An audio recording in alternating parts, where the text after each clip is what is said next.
कोणत्या नक्षत्रात कोणत्या चरणामध्ये आहे आणि त्याचा स्वामी कोण आणि दृष्टी म्हणजे नक्षत्र स्वामी हो ग्रह नक्षत्र स्वामी नंतर नक्षत्र पहिलं नक्षत्र चरण आणि स्वामी नंतर नक्षत्र चरण. स्वामी किंवा चरण चरण स्वामी आणि नक्षत्र स्वामी येस अशा 3 गोष्टी आपल्याला येतात हो बरोबर हां. आता मीन लग्न आहे हो आणि लग्न आता अगोदर लग्न लिहूया लग्न लग्न कोणत्या नक्षत्रामध्ये आहे उत्तरा भाद्रपद उत्तरा भाद्रपद उत्तरा भाद्रपद आहे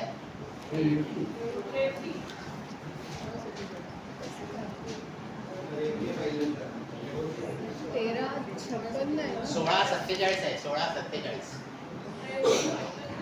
1647 आहे 1640 पर्यंत उत्तरा भाद्रपद आहे बरोबर ना 1640 पर्यंत उत्तरा भाद्रपद आहे ओके नंतर रेवती आहे रेवती आहे बरोबर काही नक्षत्र आहे रेवती पहिलं चरण पहिलं नक्षत्र स्वामी बुध हे कळलं बरोबर आहे ना येस चूक आता आपण रवी पण सुरुवात करूया की स्थानांपासून सुरुवात करूया स्थानांपासून सुरुवात करू ते बरं पडेल हां स्थानावर स्थानच घ्या आता इथे नेपच्यून पहिला नेपच्यून आहे नेपच्यून कोणत्या नक्षत्रामध्ये येतो उत्तरा भाद्रपद उत्तरा भाद्रपद आता तुम्ही सगळ्यात सोडवा झाला मग सांगा ना पटापट सर लिहिले उत्तरा भाद्रपद असे चुकलं तर परत असं होईल म्हणून बघतो उत्तरा भाद्रपदा चरण कोणता आहे हा दुसरा चरण हा. तर 6:40 पर्यंत पहिले चरण आहे नंतर दुसरं चरण हा. नक्षत्र स्वामी शनी शनी नंतर शनी 1356 उत्तर भाद्रपद उत्तरा भाद्रपद म्हणजे सेम चौथा चरण चरण चौथा चरण नक्षत्र स्वामी मग इथे आपण चंद्र इथे हर्षण बघूया हर्षण कृतिका नक्षत्र कोणत्या नक्षत्रात आहे कृतिका कृत्तिका नक्षत्र आलं सगळ्यांचं कृत्तिका नक्षत्र चौथा चरण कृत्तिका नक्षत्र किती चरण आहे चौथा चरण तिसरा कोणता आवाज आला मला तिसरा कोण म्हणाला चौथं चरण आहे तर कृत्तिका नक्षत्रातले एक चरण मेष राशीमध्ये येतं 26:40 ते 30 2 वाजता येतो आपण ग्रह बघा ग्रह आणि इथे बरोबर कृत्तिका लिहिले नक्षत्र चौथं चरण आहे नक्षत्र रवी. स्वामी कोण आहे रवी. रवी रवी नंतर चंद्र रोहिणी नक्षत्र चंद्र रोहिणी नक्षत्र रोहिणी नक्षत्र रोहिणी रोहिणी नक्षत्र दुसरं चरण चरण दुसरं चरण दुसरं चरण दुसरं चरण चंद्र स्वामी स्वामी चंद्र सर इथे ते चंद्राचं ते उच्च राशी आणि काय तसं आहे का मूल त्रिकोण राशी आपण आता इथे फक्त नक्षत्र चरण आणि नक्षत्र आहे ना? जस्ट वन एक क्लिअर फक्त तेवढं एक क्लिअर हो इथे चंद्र उच्च राशीमध्ये आहे आपल्या आणि राशी स्वामी आहे शुक्र चंद्र उच्च राशीमध्ये आहे राशी स्वामी आहे शुक्र मग नंतर मग ते अगोदर आपण शिकलो आहे कुठे चंद्रावर चंद्राची कुठे दृष्टी आहे चंद्रावर कोणाची दृष्टी आहे ते आपण अगोदर शिकलो आहोत. आता आपण फक्त नक्षत्रांचा विचार करू नक्षत्र स्वामी आणि चरण चंद्र झाला नंतर इथे पहिल्या पण आहे गुरु पहिला केतू घेऊया केतू कोणत्या नक्षत्रामध्ये केतू नक्षत्र माघा नक्षत्र चरण पहिलं पहिलं तर 0:5 आहे ना हो 0.0 ते पण ते 5 0.5 मघा नक्षत्र पहिलं चरण हिंदूच आहे आणि स्वामी नक्षत्र स्वामी केतू. नंतर गुरु. मघा नक्षत्र गुरु सुद्धा मघा नक्षत्र. मघा नक्षत्र पहिलं चरण पहिलं पहिलं चरण आणि नक्षत्र स्वामी पण केतू. केतू. नंतर मंगळ. मघा नक्षत्र मघा नक्षत्र मघा नक्षत्र दुसरं चरण दुसरं चरण दुसरं चरण आणि नक्षत्र केतू स्वामी केतू केतू. नक्षत्र स्वामी केतू. केतू. नंतर आपण येते शुक्र.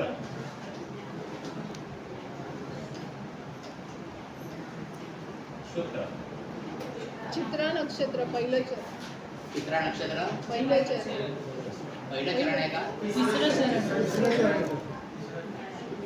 कसं काय सर? चित्रा नक्षत्र आहे. हो चित्रा नक्षत्राची फोड झालेली आहे ना. पहिले 2 चरण कन्या राशीमध्ये जातात. तिसरं आणि चौथं चरण तुळ राशीमध्ये. त्यापैकी कुठलं चरण आहे तिथे? तिसरं चरण तिसरं चरण.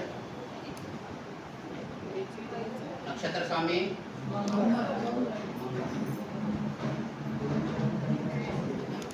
चरण मध्ये गडबड झाली. बुध. बुध. स्वाती नक्षत्र स्वाती नक्षत्र पहिलं चरण चरण चौथा चरण कुठला? चौथा 1934 आहे ना. हा. म्हणजे चरण चौथं. चौथं नक्षत्र स्वामी राहू.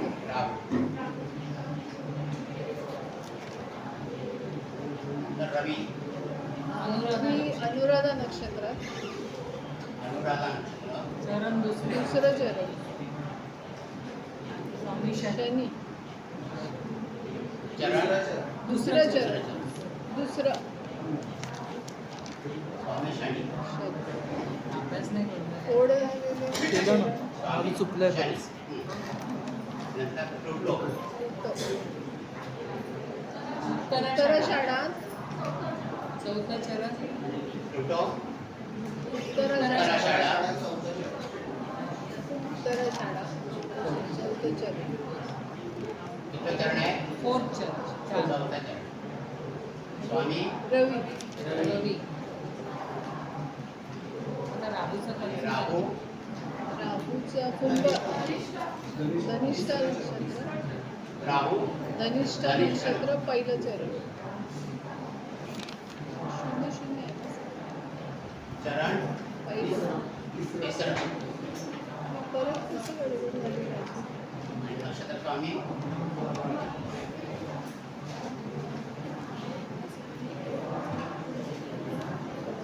चरण कळलं पाहिजे. सर ते लास्ट एक्झाम्पल जरा एक्सप्लेन करा ना. राहू धनिष्ठा तिसरं चरण हा. हां राहू धनिष्ठा नक्षत्र आहे. धनिष्ठा नक्षत्र मंगळाचं आहे. हो एक लक्षात ठेवायचं, ज्या ज्या वेळेला मंगळाचं नक्षत्र रवींद्र नक्षत्र येईल हां किंवा मंगळाचं नक्षत्र येईल किंवा गुरुचं नक्षत्र येईल, हां त्यांची ज्या ज्या वेळेला नक्षत्र येतील ना त्यावेळेला तुम्हाला विशेष काळजी घ्यायला.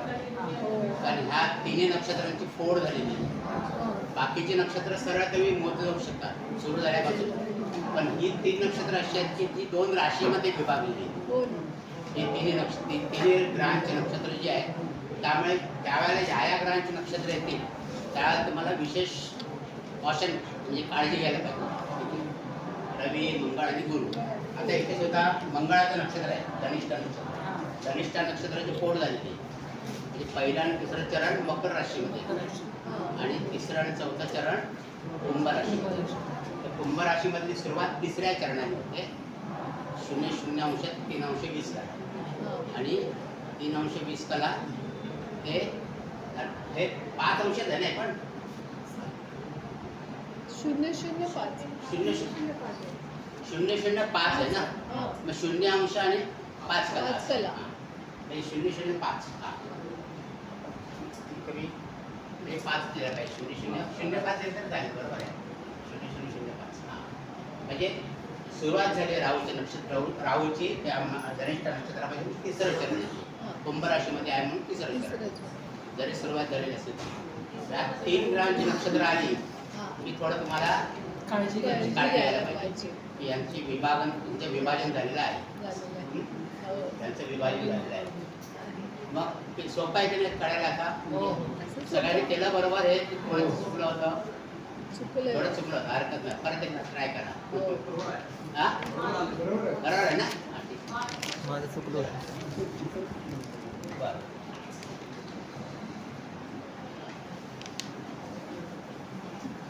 चुकायला नाही पाहिजे नक्षत्रांच्या त्याच्यामध्ये. सरळ सरळ बघून म्हणजे काळजी करा.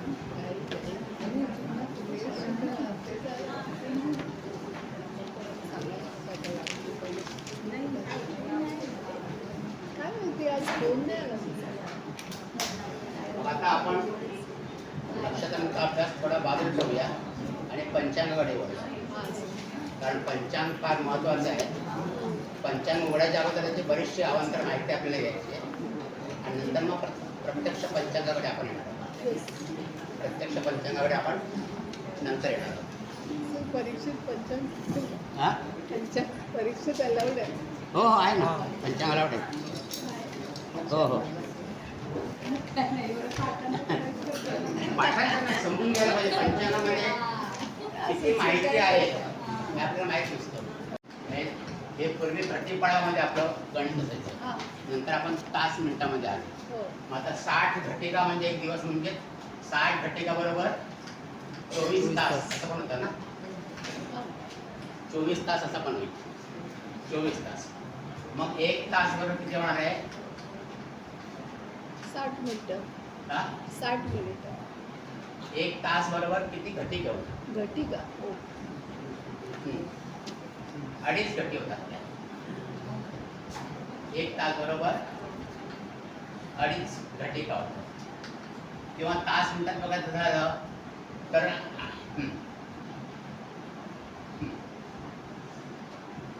60 घटिका बरोबर 1 तास बरोबर 2.5 घटी मग 1 मिनिट बरोबर किती होईल 2.5 पळा होतील ना हे नंतर तुम्हाला येणार आहे म्हणजे मीनाक्षी मॅडम पण शिकवते तुम्हाला तर असं हे महत्त्व त्याचं आहे आणि त्याच्यानंतर मग आपण कालगणना सुरू करतो घटीपळामध्ये होतं आणि मग आपलं पृथ्वीचं आयुष्य जे जग आपलं आहे जगाचं उत्पत्ती करता तो ब्रह्मदेव आपण समजतो आहे त्याचं आयुष्य आहे आयुर्मान 100 वर्षाचं धरलेलं आहे त्याचं आयुष्य पण हे 100 वर्ष कसं कॅल्क्युलेट करतात ते आता तुमच्या पंचकात पण दिलेलं आहे तर ब्रह्मदेवाचा 1 दिवस म्हणजे 1 कल्प 1 दिवस ब्रह्मदेवाचा म्हणजे 1 कल्प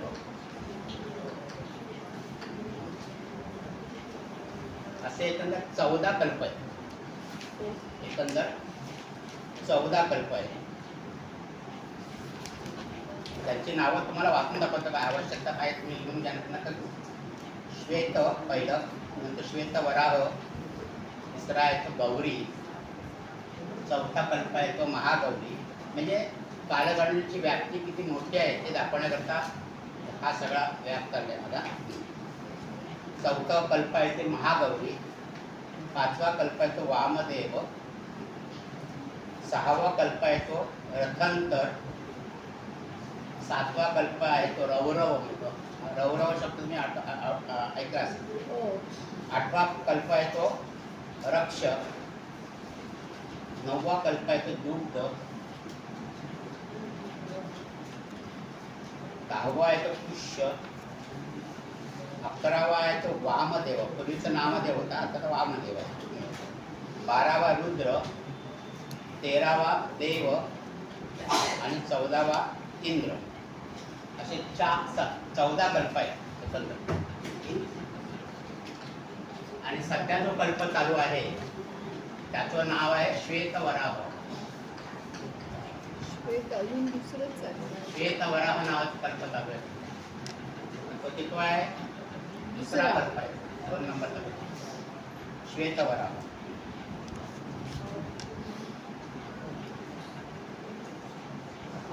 दुसरा कल्प. आता ब्रह्मदेवाचं 50 वर्ष संपलेली आहेत आयुष्याची आणि 51वं वर्ष चालू आहे. 51 वर्ष आणि 51व्या वर्षामध्ये श्वेतवराह नावाचा कल्प म्हणजे दुसरा कल्प सुरू आहे. आता एक कल्प बरोबर 14 मनु किंवा मन्वंतर म्हणतात.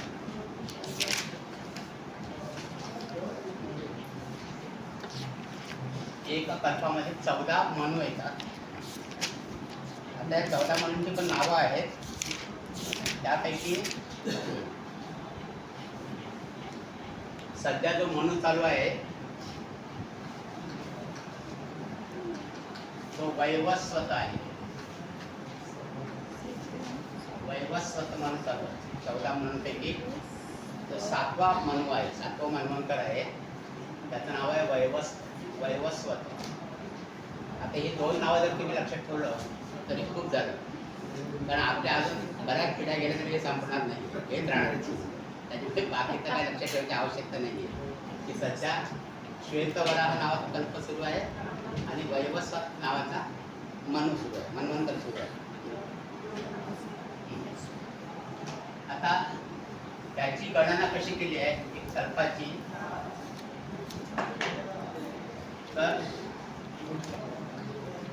आपलं जे वर्ष आहे मानवी वर्ष त्याला आपण संवत्सर म्हणतो ना. संवत्सर. तर अशी 60 संवत्सर झाली.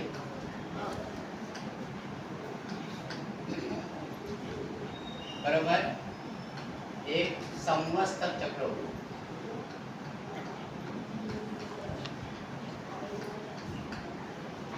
60 संवत्सर झाली की एक संवत्सर चक्र होतं.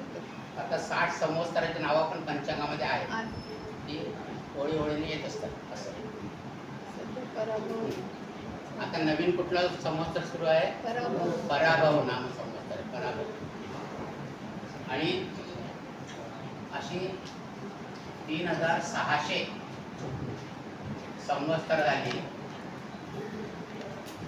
की एक दिव्य वर्ष होतं.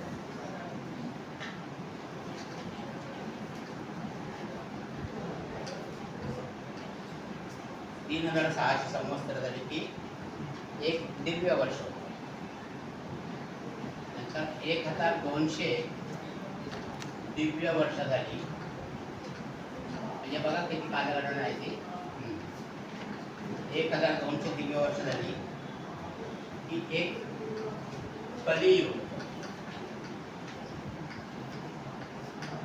आपल्याकडे किती युग आहेत, 4 युग आहेत. एक सत्ययुग, त्रेतायुग, द्वापार युग आणि कलियुग. तर म्हणजे त्या पट्टीमध्ये ती युग येतात. आता कलियुग जे आहे ना, तर ही दिव्य वर्ष आणि कलियुगाचं गणित केलं तर कलियुग बरोबर 4,32,000 वर्ष एवढे येतात.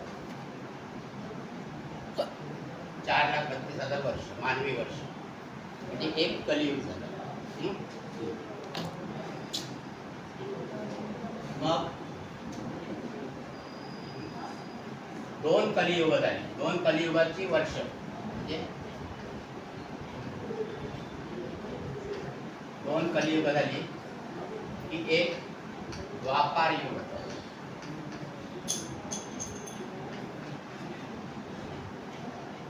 म्हणजे 4,32,000 वर्ष गुणिले 2 एवढे वर्ष. नंतर 3 कलियुग झाली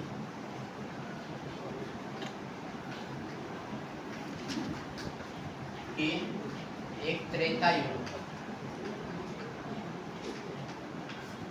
म्हणजे इथे परत 4,32,000 गुणिले 3 वर्ष म्हणजे एक त्रेतायुग. नंतर 4 वेळा कलियुग झालं की एक सत्ययुग. 4,32,000 म्हणजे 4,32,000 गुणिले 4.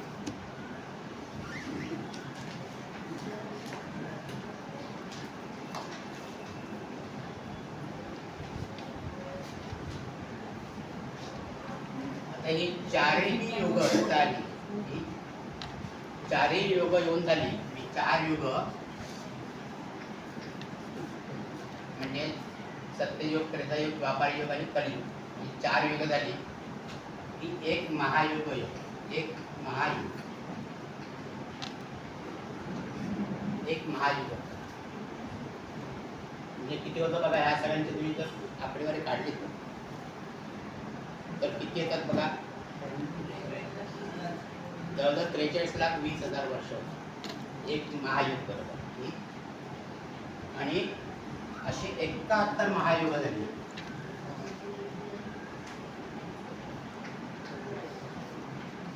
एकाहत्तर महायुग झाली की एक मन्वंतर, एक मनु किंवा मन्वंतर.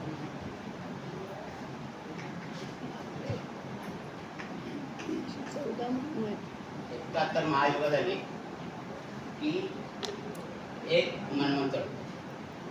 आणि सध्या 28वे महायुग चालू आहे. 51व्या वर्षातलं 58वं महायुग चालू आहे. श्वेतवराह कल्प चालू आहे, दुसरा. 14 कल्पांपैकी श्वेतवराह कल्प चालू आहे. त्या श्वेतवराह कल्पामधला वैवस्वत नावाचा मनु चालू आहे. आणि वैवस्वत नावाच्या मनुमध्ये 71 महायुग आहेत.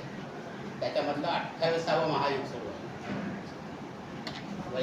वैवस्वत जे मन्वंतर आहे त्याच्यातलं 28वा महायुग चालू आहे. म्हणजे हो मनु संपायला अजून किती वर्षात ते बघा. आणि असे 14 मनु झाले की एक कल्प. असे 14 मनु झाले की एक कल्प होतो. म्हणजे तो ब्रह्मदेवाचा एक दिवस झाला. म्हणजे आपण म्हणतो ब्रह्मदेवाचं आयुष्य 100 वर्षाचं आहे, तर त्याचा एक दिवस म्हणजे इतके वर्ष होतात. एक कल्प म्हणजे एक दिवस.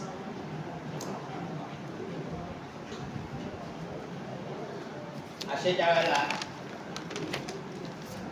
एक कल्प म्हणजे एक दिवस, त्याला परत तुम्ही 60 म्हणजे हे केलं, म्हणजे 30 गुणलं की तो एक महिना होईल त्याचा. तर त्याला परत 12 म्हटलं की एक वर्ष होईल. किंवा 360 गुणलं 3,600 की एक वर्ष होईल असं. आणि मग असं ते ज्यावेळेला 100 वर्ष होतील त्यावेळेला आपली सृष्टी नष्ट होईल. तर हे आपल्या कल्पनेच्या पलीकडचं आहे. फक्त आकडेमोड, फक्त भव्यता म्हणून लक्षात ठेवायचं आपण की हे एवढं आहे सगळं. आणि तुमच्या पंचांगामध्ये उल्लेख केला आहे बघा की सध्या ब्रह्मदेवाचं 51वं वर्ष सुरू असून मग कलियुग सुरू आहे ना. कलियुग सुरू असून सध्या म्हणजे 28वा महायुग आहे, त्यातनं कलियुग सुरू आहे. आणि 1947 पर्यंत म्हणजे गेल्या वर्षी, आता 1948 सुरू झालं ना, तोपर्यंत कलियुगातली 5,127 वर्ष पूर्ण झालेले. म्हणजे आता जे आहे ते 5,128 वर्ष. तर इतकं आता ब्रह्मदेवाचं आयुष्य आहे. आपण केलं लक्षात आलं. म्हणजे भव्यता कालगणना किती आपल्या पूर्वजांनी किती मोठी करून ठेवली ती कालगणना. म्हणजे इतकं त्यांना ज्ञान होतं. आता आपल्याला कॅल्क्युलेटरवरती पण करता येणार नाही, तेवढं त्यांनी मॅन्युअली केलं होतं. तर हे सगळं बघितल्यानंतर आता आपण थोडी पंचांगाची माहिती घेऊ.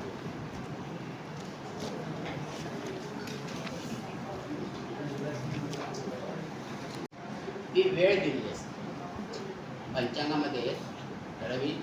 चंद्र 12 केव्हा पूर्ण करेल रवीच्या पुढे त्याची वेळ दिलेली असते. म्हणजे ती तिथी समाप्तीची वेळ. आता ह्या 0 त्यावेळेला दोघांमधलं अंतर 12 होईल तेव्हा प्रतिपदा होईल. बरोबर. 24 अंशाचं अंतर होईल तेव्हा द्वितीय. द्वितीय होईल. 36 अंशाचं होईल त्यावेळेला तृतीय होईल. असं करत करत करत 180 अंशाच्या वेळेला अंतर होईल त्यावेळेला पौर्णिमा होईल. 15 तिथी पूर्ण होतील. म्हणजे 12 गुणिले 15 म्हणजे 180 अंश होईल त्यावेळेला पौर्णिमा होईल. म्हणजेच मग नंतर काय होईल की चंद्र पुन्हा आपल्या गतीने रवीकडे जाईल असं. हां. हो की नाही? मग तो पुन्हा इथना मग तो कृष्ण पक्ष सुरू होईल. इथना ज्यावेळेला रवीच्या पुढे जाईल तेव्हा तो शुक्ल पक्ष सुरू होईल. 180 अंशावरती पौर्णिमा होईल. पौर्णिमेच्या नंतर परत 12 अंश पुढे गेला की मग कृष्ण पक्षातली प्रतिपदा. तर त्याला पण प्रतिपदा द्वितीया तृतीया असं. आणि फक्त इथून शेवटची जी तिथी आहे ती अमावास्या होईल. मग त्यावेळेला रवी आणि चंद्राचं एकत्र होईल. येतील परत रवी आणि चंद्र एकत्र होईल. आता इथे गंमत अशी आहे की समजा ही मीन राशीमध्ये अमावास्या झाली आपण समजू. मीन राशीमध्ये हो. चंद्र पुढे पुढे पुढे जात राहिला तर त्यावेळेला रवी सुद्धा पुढे पुढे जातो ना हो. काही अंशाने असं. हो. म्हणजे एक एक कल्याने किंवा अंश काही गतीने रवी सुद्धा पुढे असं तास काढता तुम्ही बघता की एकदा 12 वाजता दोघं एकत्र आले की नंतर दोघं एकत्र केव्हा येतील.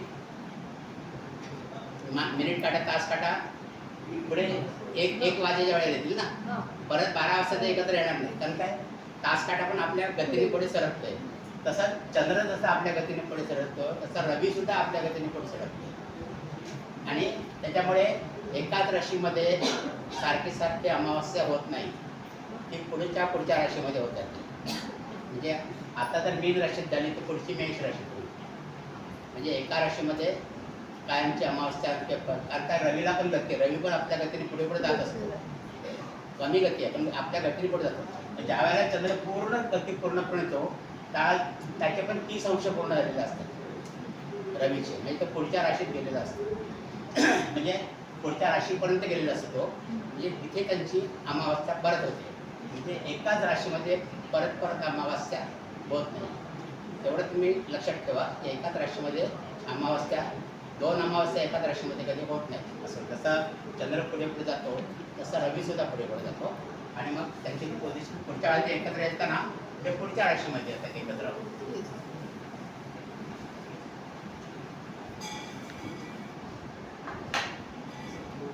म्हणून चंद्र 12 अंश पुढे गेला रवीच्या पुढे. रवीच्या पुढे 12 अंश चंद्र गेला की एक तिथी होती. मग त्याचं तिथी काढण्याचं सूत्र तुम्ही कसं काढणार तर तो स्पष्ट चंद्र दिलेला असतो. स्पष्ट चंद्र वजा स्पष्ट रवी. स्पष्ट चंद्र वजा स्पष्ट रवी यांची वजाबाकी ज्या वेळेला 12 अंश येते त्यावेळेला एक तिथी पूर्ण होते.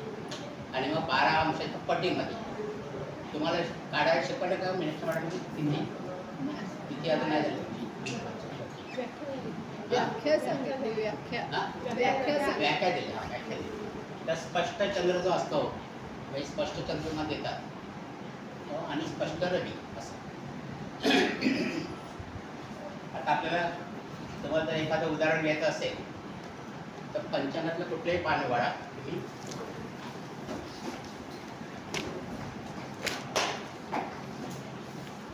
कुठल्याही पानाकडे दैनिक 5.5चे ग्रह दिलेत बघा. उजव्या बाजूला. डाव्या बाजूला नाही उजव्या बाजूला. खाली बघा दैनिक ग्रह आहेत ना. डाव्या बाजूला की उजव्या बाजूला. उजव्या बाजूला येते खाली ते बघा. हां तिथे पहिलीच वेळ मी कोणते तरी का तिथे पहिल्या वेळेला ते रवी. नाही तारीख कोणती आहे तारीख. तारीख 15. नाही तुम्ही पान उघडले ना. इंग्लिश तारीख आहे पहिलंच आहे. अच्छा हा इकडेच हो हो हो 19 तारीख. 19 मार्च आहे ना.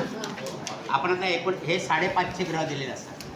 आपण 5.5ला 19 मार्चला 5.5ला कोणती तिथी आहे ते आपल्याला काढायची बरोबर. एकच पान किती पान नंबर आहे तुमचं.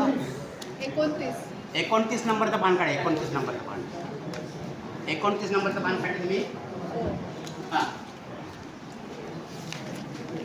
मी तुम्हाला तिथी कशी काढतात स्पष्ट 29 नंबरचं पान काढलं का तुम्ही?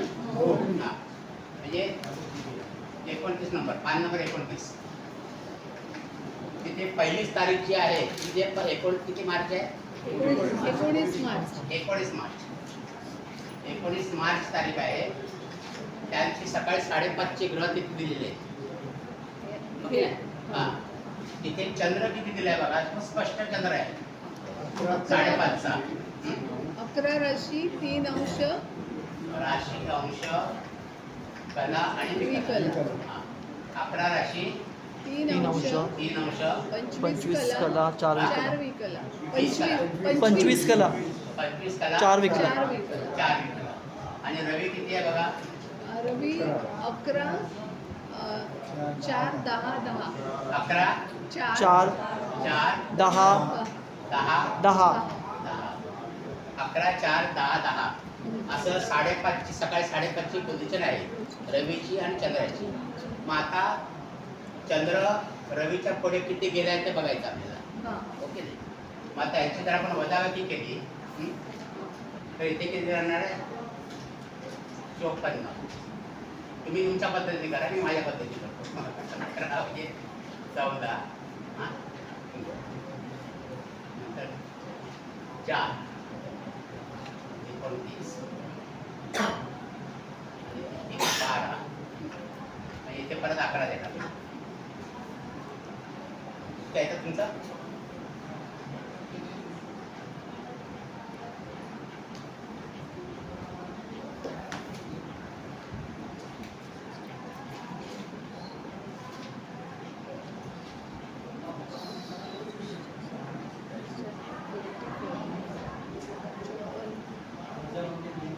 उत्तर आलं करायचं बरोबर आलं. आता आपलं काय हे आहे तिची व्याख्या काय? ज्यावेळेला चंद्र रवीच्या पुढे 12 अंश जाईल. ओके नाही 12 अंश जाईल. आता इथे तो इतका पुढे गेलाय 11 राशी 29 अंश एवढा पुढे गेलेला आहे ना. मग एक टोटल किती अंश पुढे गेले ते आपल्याला काढायचं आहे. टोटल किती अंश पुढे गेले ते आपल्याला काढायचं आहे. मग त्याच्याकरता काय करायला लागेल? हे राशी आहेत त्यांच्या आपल्याला अंश करायला लागते पहिले. हे राशी आहेत की नाही त्यांच्या अंश करायला लागते. म्हणजे किती होणार आहे? 11 गुणिले 30 एक राशीवर 30 अंश ना म्हणजे 330 अंश आहेत ना बरोबर. एवढं कळलं सगळ्यांना. 11 राशींची 330 अंश झाली तर एका राशीत 30 अंश. पुढचे 29 प्लस 29 अंशाच्यात ऍड करायचे म्हणजे टोटल चंद्र किती अंश पुढे गेला आपल्याला काढता येईल. 359 हां म्हणजे 359 अंश पुढे गेलेला आहे चंद्र. 359 अंश पुढे गेलेला आहे. आता 359 अंश म्हणजे किती झाल्या? इथे सोपं आहे आपल्याला करायला. 359 अंश झाले आहेत म्हणजे अमावस्या आहे ती आहे का? बघा याला तुम्ही 12ने भागले 12 केले किती येतं? 12 गुणे 24 आणि 11 12 अक्षरांना 12 9 अष्टदर्शी 12 9 अष्टदर्शी 108 आणि 11 भागिले 12 एवढं उत्तर आहे तुमचं. म्हणजे 29 तिथी पूर्ण झालेले आहेत. ओके ना 12ने भागलं म्हणजे 29 तिथी पूर्ण झाली आहे. 30वी तिथी सुरू आहे. 30वी तिथी सुरू आहे म्हणजे अमावास्या सुरू आहे. बघा आहे का अमावास्या सुरू त्यावेळेला? म्हणजे 19 मार्चला सकाळी 5:30 वाजता अमावास्या कधी संपते बघा. हां 12ने का भागलं? कारण काय रवीच्या पुढे ज्यावेळेला 12 अंश चंद्र जातो तेव्हा एक तिथी पूर्ण होते. म्हणजे किती तिथी पूर्ण झाल्या आहेत ते काढण्याकरता आपल्याला 12ने भागायला लागतं त्या अंशांना. किती अंश पुढे गेला आहे त्याचे 12च्या पट्टीमध्ये भाग करायला लागतात. 12 अंश म्हणजे एक तिथी म्हणजे किती तिथी पूर्ण झाल्या आहेत ते काढण्याकरता आपल्याला 12ने भागायला लागतं. कुठे बघू ते आहे. आता हे तिथी इकडे दिसणार तुम्हाला बघा. ही वर्षी तिथी बघा 30 दिल्या नाही ते 19 तारीख आहे ना. गुढीपाडव्याची तुम्ही काढली तारीख ती 6:54 आहे बघा अमावस्या. तिथी समाप्तीची वेळ दिली आहे तिथे 6:54 54 मिनिटांनी. आपण हे 5:30 काढले, सकाळी 5:30 वाजता. सकाळी साडे म्हणजे सकाळी 5:30 वाजता अमावास्या आली. अशी तुम्ही कुठलीही तिथी काढू शकाल. तुम्हाला रवी आणि चंद्र मिळाले स्पष्ट की कोणतीही तिथी तुम्ही काढू शकता त्याच्यामध्ये. हां, कळलं सगळ्यांना? अमावास्या एक्झाम्पल परत चालते. दुसरं जाऊया, दुसरं एक्झाम्पल घेऊ. आजचं घ्या सर. हां, आजच्या दिवसाचं. आजच्या तारखेचं घ्या, आजच्या तारखेचं. हां, कळूया आपण. हे नाही आता नाही कळलं तर पुढे कळेल तुम्हाला. ठीक आहे. कळलं पण एवढं नाही. आजच्या तारखेचं काढूया का आपण? आज सकाळी 5:30 काढूया. आज सकाळी. आज सकाळी आजची तारीख किती आहे? 29. 29. हां, बघा 29 मार्च सकाळी 5:30 वाजता किती काय ग्रह आहेत बघा. 24. आता हे 29/5 तुम्ही इकडे बघा. 29/5 29 तारीख. 29 तारीख. हां, इथे हे ग्रह सांगा मला. 5:30 वाजता आपण आज 29/3/2026 सकाळी 5:30. सकाळी 5:30. ओके. कारण पंचांगात जे ग्रह दिले आहेत स्पष्ट ग्रह ते सकाळी 5:30चे. त्याच्यानंतर जर काढायचे असतील तर आपल्याला त्रैराशिक मांडून काढावं त्या ग्रहांची गती तेवढे पुढे गेलेली किती त्यात वाढवायला लागते. हो. आता सोपं म्हणून आपण सकाळी 5:30 5:30 दिले स्पष्ट ग्रह हो. किती दिवसाचे. आता 29 तारखेला चंद्र किती दिले बघा. 3 राशी 24 अंश, तीन राशी 3 राशी 24 अंश आणि 54 विकला 54 कला कला कला 54 कला. 22 विकला आणि 22 कला. बरोबर. आणि रवी किती आहे? रवी आहे 11 14 11 14 5 05 05 16. 16. म्हणजे अशी ही आजच्या सकाळी 5:30ची तिथी आहे हो. रवी आणि चंद्राची. तिथे आपल्याला चंद्र रवीच्या पुढे किती गेला ते ते काढायचं. काढायचं. मग त्याच्याकरता आपल्याला दोघांची वजाबाकी करायची. हां. कारण चंद्र 5 कुंडलिंग आहे म्हणून तो वरती घेतला. त्याच्यातनं रवी वजा करायचा. रवीतनं चंद्र नाही वजा करायचा. हां. चंद्रामधून रवी वजा म्हणजे चंद्र किती पुढे गेला ते आपल्याला कळलं. म्हणून ही वजाबाकी केली आपण तर इथे 6 6 12 7 6 22 नंतर इथे 49 इथे 10 बरोबर. आणि इथे 12 आणि 3 15 15 11 गेले म्हणजे 4 एवढी आणि का वजाबाकी. 4 10 49. आता आपल्याला फक्त अंश बघायचे आहेत. बाकीचं काय बघायचं नसतं. कला विकाला बघायचे नाही आपल्याला. अंश. आता 4 राशी आहेत त्यांचे किती अंश होणार. 4 जर आपण 30 ने गुणलं एका राशीमध्ये 30 अंश म्हणजे 4 राशीचे किती अंश होणार. 120 अंश झाले. बरोबर. 4 राशींचे 120 अंश झाले. मग त्याच्यामध्ये हे अंश आपण त्याच्यात ऍड करायचे आहेत ना. अशी 10 म्हणजे 130 अंश झाले. 130 अंश एवढं आलं सगळ्यांचं. बरोबर. एवढं कळलं सगळ्यांना. हां, आता 130 अंश चंद्र आज पुढे गेलाय रवीच्या राशीचक्रामध्ये असा त्याचा अर्थ. हां, राशीचक्रामध्ये चंद्र रवीच्या पुढे 130 अंश गेलेला आहे. मग आता ह्या 130 अंश म्हणजे किती पुढे गेलाय बघायला पाहिजे ना आपल्याला. म्हणजे याला आपण 12 ने भागायचं. याला 12 ने भागायचं म्हणजे 12 आणि 10 20.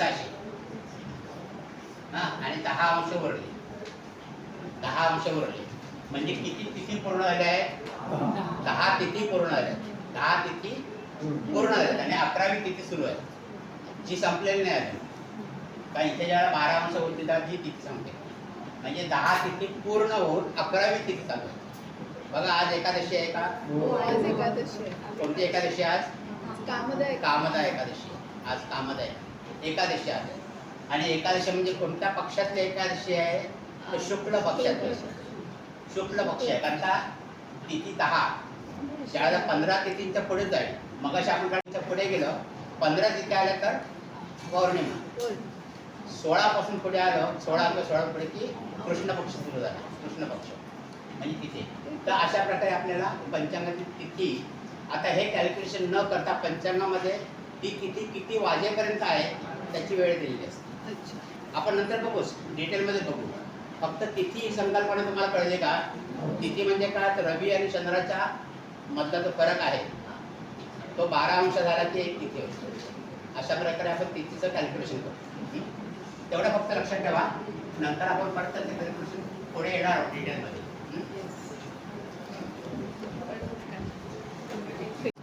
नंतर पहिल्या 15 तिथी 1 ते 15 शुक्ल पक्ष असतो.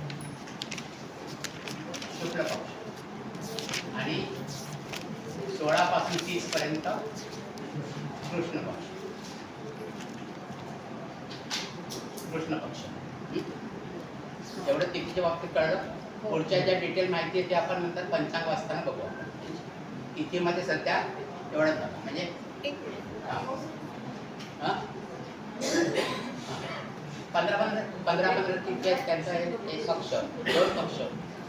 30 तिथी पक्ष, 30 तिथी पूर्ण झाले की एक मास होतो. एका मासामध्ये 2 पक्ष असतात, शुक्ल पक्ष आणि कृष्ण पक्ष. तर 15 तिथींचा असतो.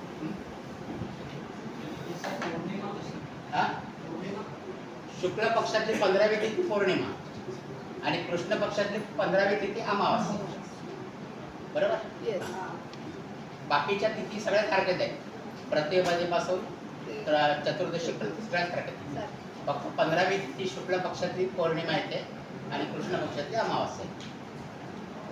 नंतर दुसरं जे आहे, दुसरं अंग आहे ते वार.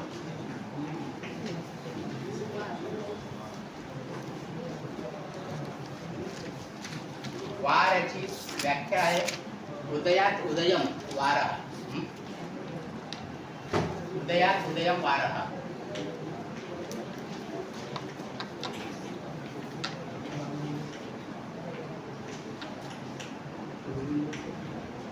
उदयात उदयम वारः म्हणजे काय संकल्पना आहे की एका सूर्योदयापासून दुसऱ्या सूर्योदयापर्यंत आपला वार असतो. हिंदू कालगणनेमध्ये वाराची व्याख्या आहे की एका सूर्योदयापासून दुसऱ्या सूर्योदयापर्यंत जो काळ आहे त्याला आपण वार असतो. आणि पूर्वी इसवी सणामध्ये वगैरे वार रात्री 12 वाजता बदलतो. तारीख बदलते ना, तारीख बदलता येऊन त्यांचा वार. पण आपला वार आहे तो एका सूर्योदयापासून दुसऱ्या सूर्योदयापर्यंत आपला वार आहे. त्याच्यामुळे जे उपवास करतात त्यांनी हा लक्षात ठेवलं पाहिजे. आता हल्लीची मंडळी शनिवारचा उपवास असतात, पिकनिकला जातात तर रात्री 12ची वाट बघत असतात. हो की नाही? तर त्यांनी आता लक्षात ठेवा की आपला वार जो आहे तो एका सूर्योदयापासून दुसऱ्या सूर्योदयापर्यंत. उपवास सोडताना लक्षात ठेवा की वाराचे जे उपवास असतात, वाराचे उपवास जे असतात ते दुसऱ्या दिवशी सूर्योदयाच्या नंतर तुम्ही सोडा. जसा एकादशीचा उपवास आहे आजचा. एकादशीचा उपवास दुसऱ्या दिवशी तिथी वासर म्हणतात. 1/4 तिथी संपल्यानंतर सोडायचा असतात एकादशीचा उपवास. 1/4 तिथी आणि त्याला तिथी वासर असं म्हणतात. तिथी वासर. काय काय पंचांगामध्ये प्रत्येक एकादशीला तिथी वासर दिलेला असतो. त्याच्यानंतर तो उपवास सोडायचा असतो. आता एकादशीचा उपवास करतात आणि 12 नंतर खायला हरकत नाही. एकादशी संपली असतात आपली एकादशी त्यावेळेला संपत नाही. वाराचे जे उपवास असतात ते दुसऱ्या दिवशी संपतात. तिसरं जे अंग आहे ते नक्षत्र.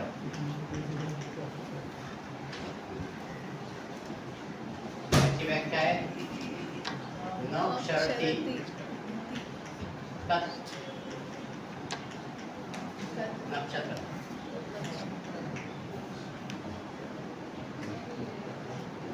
नक्षरती तत् नक्षत्रम असं म्हणतात. नक्षत्र म्हणजे जे आपल्या स्थानापासून ढळत नाही, म्हणजे एकाच स्थानी स्थिर असतात त्यांना नक्षत्र. आपल्या मूळ स्थानापासून जी ढळत नाही म्हणून त्यांना जास्त महत्व आहे खगोलशास्त्रामध्ये. नक्षत्रांना आपल्या स्थानापासून ढळत नाही म्हणजे नक्षत्र जे आहेत त्यांना देवाची वसती स्थान असतं.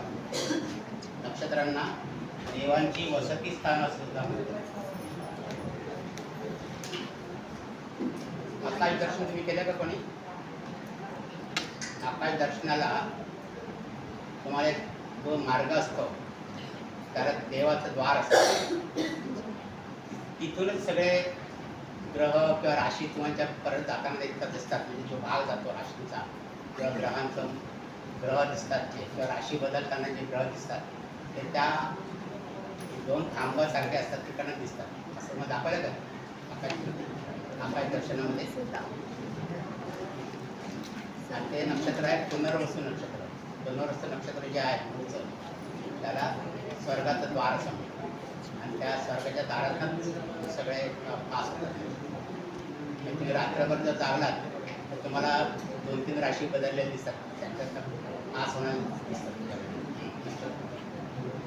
तर हां, नक्षत्रांचा विचार करता आपण त्याचा विचार केलेला आहे नक्षत्रांचा, की जितके मनोवेधक तारे दिसतात आपल्या आकाशगंगेमध्ये किंवा आपल्या क्रांतिवृत्ताच्या त्याच्यामध्ये, तर त्याचे आपण 12 भाग केलेले आहेत. आणि त्या 12 भागांमध्ये 27 भाग केले त्याचे. आणि त्या 27 भागामधलं जे मुख्य नक्षत्र असतं त्याचं नाव त्या समूहाला दिलेलं असतं. असे ते 27 नक्षत्र आपण बघितलं. अश्विनीपासून रेवतीपासून 27 नक्षत्र. आता ही जी 27 नक्षत्र आपण बघितली आहेत,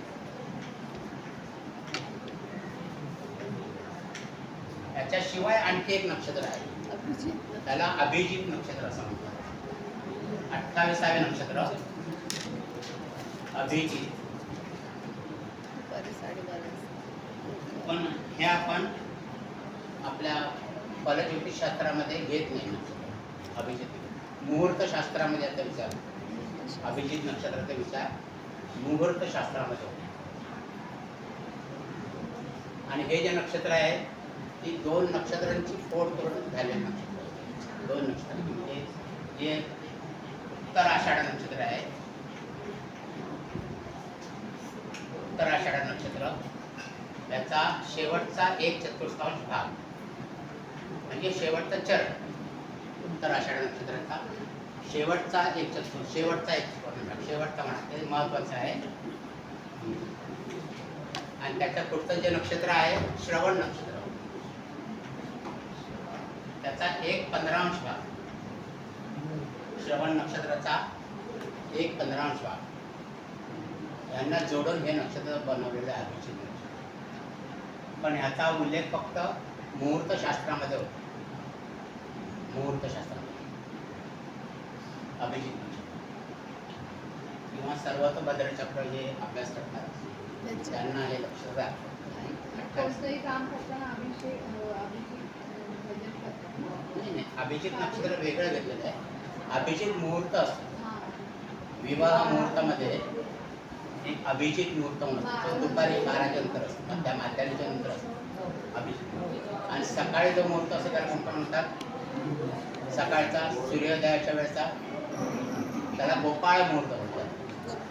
आणि संध्याकाळच्या वेळेचा जो मुहूर्त त्याला गोरज मुहूर्त असतो, त्याला गोरज. संध्याकाळी किती वाजता तो सूर्योदयाच्या अगोदर असतो. 15 गोरज म्हणजे ज्यावेळेला गाई गुरं परत येतात कोठ्यामध्ये पूर्वीच्या काळी, तो गोरज मुहूर्त. आणि गोपाळ मुहूर्त म्हणजे ज्यावेळेला गावी जातात चरायला सूर्योदयाच्या वेळी, अशी त्याची संकल्पना होती. म्हणून ती नावात गोपाळ मुहूर्त आणि गोरज. आणि योग्य म्हणजे असं चांगलं शुभ काम करायचं असेल पण त्याला मुहूर्तच बघतो आपण, त्याला पण मुहूर्तच बघतो आपण. मुहूर्तशास्त्रामध्ये त्याचा उपयोग करतात. ते कधी शिकणार? 39 एवढं उत्तर आहे. हां, आता 5039 आलं की आपण आपलं सूत्र काय, 800 कलांचा एक योग होतो. 800 कला बेरीज झाली की एक योग होतो. मग एवढ्या कला पूर्ण झाल्या आहेत तर किती योग होतील? त्याच्याकरता आपण याला 800 ने भागायचं. 800 ने भागायचं. 8 7 56.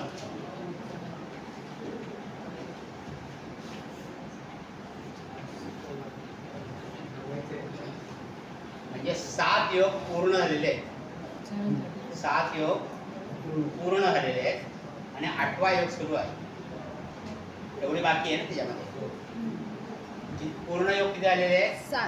7 योग पूर्ण झालेले आहेत आणि 8वा योग आता चालू आहे. 8वा योग. मग आता तो कसा काढायचा? योग दिलेत बघा, काय तर पंचांगामध्ये योग दिलेत ते काढा. इकडे योग कल्लक मिनिट इकडे पंचांगामध्ये योग दिलेत ते काढा. नाही तर पहिला विष्कंभ आहे बघा, मिळाले पंचांगामध्ये योग तुम्हाला? आहेच ना? 74 पाण्यात कितीच आहे. बरं मी तुम्हाला सांगतो योग. पहिला विष्कंभ आहे, दुसरा प्रीती आहे, तिसरा योग आहे आयुष्मान आहे. आणि आणखी तुम्हाला सोपी पद्धत दाखवतो. पंचांगाचं कोणतेही पान काढा तुम्ही आणि जिथे विष्कंभ योग तुम्हाला दिसतं का पुढे पुढे तिथून वजत जा खाली. बघा विष्कंभाच्या खाली प्रीती आहे का, तिसरा आयुष्मान आहे. मिळालं सगळ्यांना विष्कंभ योग पंचांगामध्ये. त्याच्या खालचा योग प्रीती आहे बघा, एक एक खाली खाली वाचत जा. दुसरा प्रीती आहे, तिसरा आयुष्मान आहे, चौथा सौभाग्य आहे, पाचवा शोभन योग आहे, सहावा अतिगंड योग आहे, सातवा सुकर्मा योग आहे आणि आठवा धृती योग आहे. आपला कुठला आला आहे 7 म्हणून 8वा धृती योग. मग आता आपल्या ह्या तारखेला कोणता योग आहे बघा पंचांगामध्ये पुढे योग योग धृती आहे का तिथे, धृती योग आला का तिथे, सुकर्मा संपून धृती योग चालू आहे. धृती योग आहे ना, चालू आहे ना. तो किती वाजेपर्यंत त्यांनी वेळ दिली असणार. 29 तारखेला सर आता सुकर्मा दिलाय. हा सुकर्मा किती वाजेपर्यंत आहे बघा. सुकर्मा 20:06 पर्यंत आहे. 20:06. 29 तारीख बघता ना तुम्ही. हो.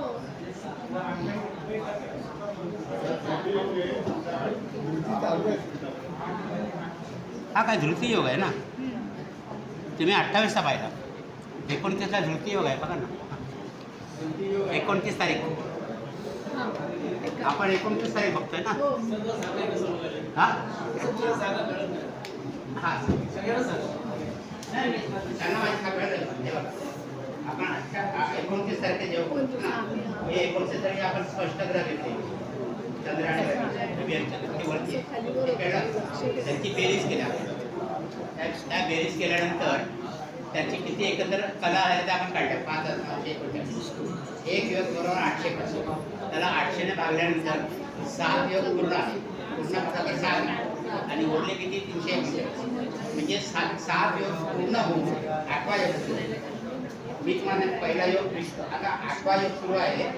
तर इथे बघा हे 29 तारीख आहे. 29 तारीख आहे. इथे धृती योग आहे 8वा.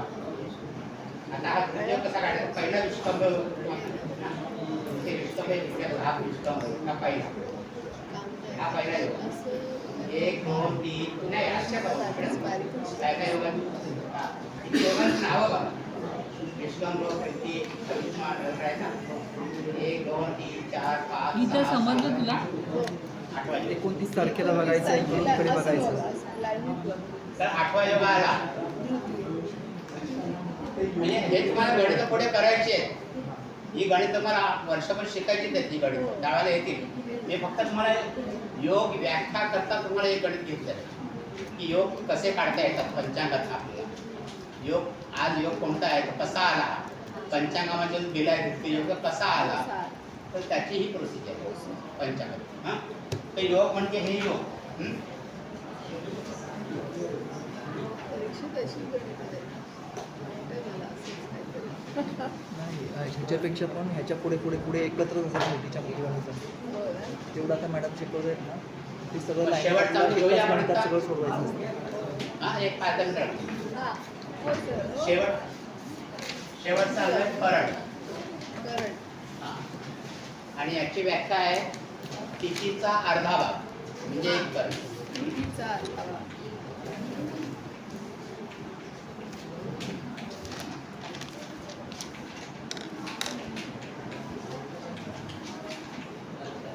तिथीचा अर्धा भाग.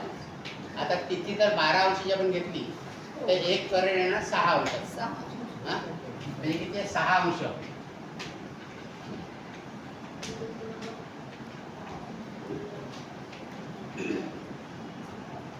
6 अंश. एक करण बरोबर 6 अंश. म्हणजे तिथी जर एका महिन्यामध्ये तिथी किती आहेत 30 तिथी आहेत ना. मग करण किती होतील एका महिन्यातले 60. एका महिन्यामध्ये 60 करण. आता आपल्याकडे करण आहेत ते 11 करण आहेत एकंदर. एकंदर करण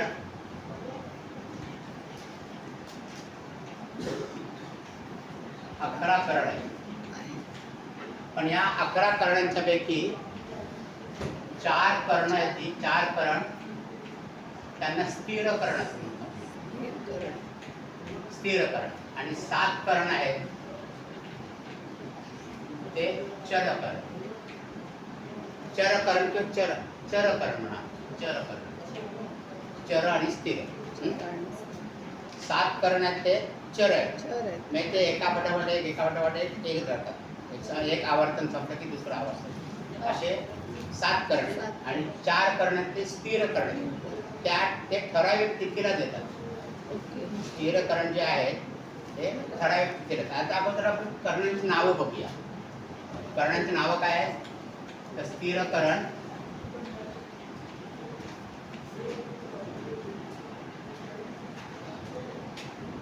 त्यातलं पहिलं कर्ण आहे शकुनी.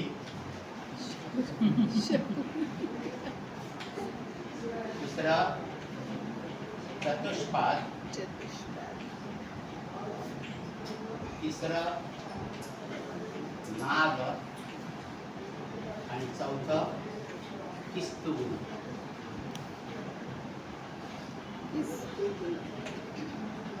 ही स्थिर कर्ण. ही मात्र एका महिन्यामध्ये एक वेळा देतात. एका महिन्यात एक वेळा. ते कोणत्या तिथीला येतात ते मी सांगतो. एका महिन्यामध्ये एक वेळा येतात. म्हणजे ही 4 कर्ण जर काढली 60 मधनं तर किती राहिली? 56. हा? 56 कर्ण.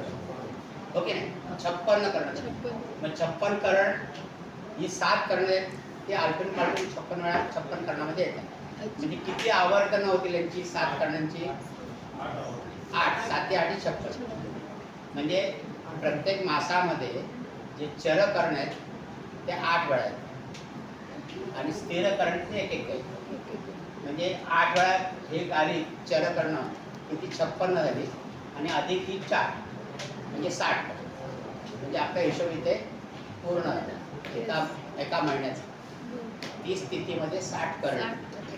आता ही चर कर्ण जी आहेत ना ती कोणती आहेत बघा. पहिलं आहे भव, दुसरं बालव, तिसरं आहे ते कौलव, चौथं आहे ते कैटिल, पाचवं आहे ते गरज किंवा गर.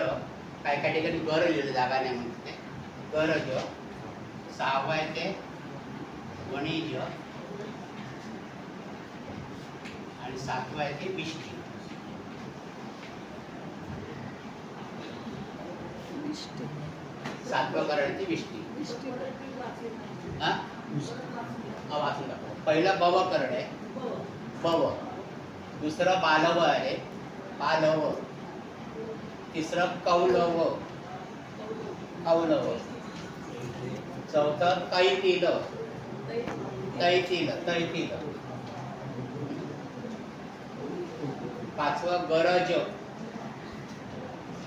गरज, 6वं वणिज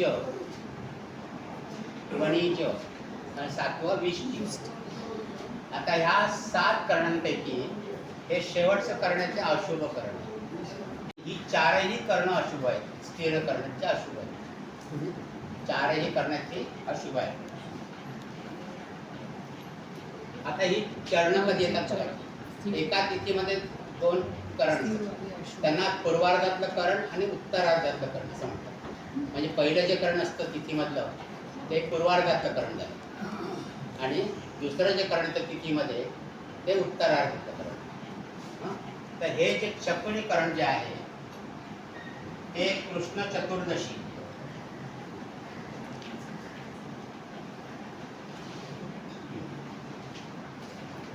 त्याचा उत्तरार्ध म्हणजे दुसरं चरण.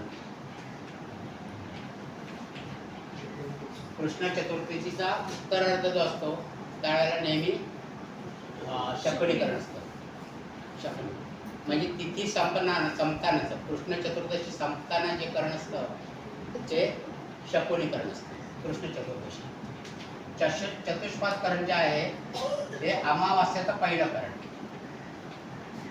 अमावास्या तिथी त्याचं पहिलं करण गुरुवार. अमावास्येचा पूर्वार्ध. नागकरण जे आहे ते अमावास्येचा उत्तरार्ध. म्हणजे दुसरं करण, अमावास्येचं दुसरं करण, त्याला नागकरण म्हणतात. आणि किस्तुग्न करण जे आहे ते शुक्ल प्रतिपदा,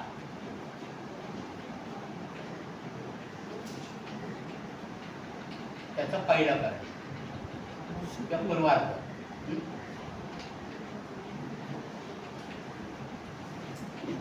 एकत्रच असतात. हा? मागे पुढे हा?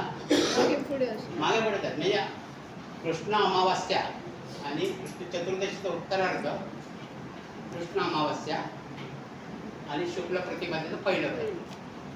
या वेळेला ही स्थिर करण, ही चारही करणांची अशुभ आहे. फक्त त्याच्यामध्ये अपवाद फक्त किस्तुग्न करणाचं आहे. किस्तुग्न करण हे फक्त देवपूजेला कधी ज्यावेळेला आपली घटस्थापना होते अश्विन महिन्यामध्ये, अश्विन शुक्ल प्रतिपदा, त्यावेळेला किस्तुग्न करणावरती आपण देवस्थापना करायला सांगितलेली आहे. त्याच्याकरता फक्त अपवाद आहे. अश्विन शुक्ल प्रतिपदा हे नवरात्रातले आपले जे घट बसतात ते घट मी यावेळेला बसू शकतो किस्तुग्न, त्याच्याकरता हा अपवाद आहे. बाकी एरवी ही चारही करण आहेत ती अशुभ आहे. नाग उत्तरार्ध, अमावास्येचं उत्तरार्ध. आता तुमच्या लक्षात असेल की अमावास्या का आपण अशुभ धरलेली आहे. तर ते अमावास्या तिथी म्हणजे एक तर चंद्राचा अस्त असतं तिथे, ते लुप्त होतं चंद्राचं. बरं ते करण पण त्याची अशुभ आहे दोन्ही.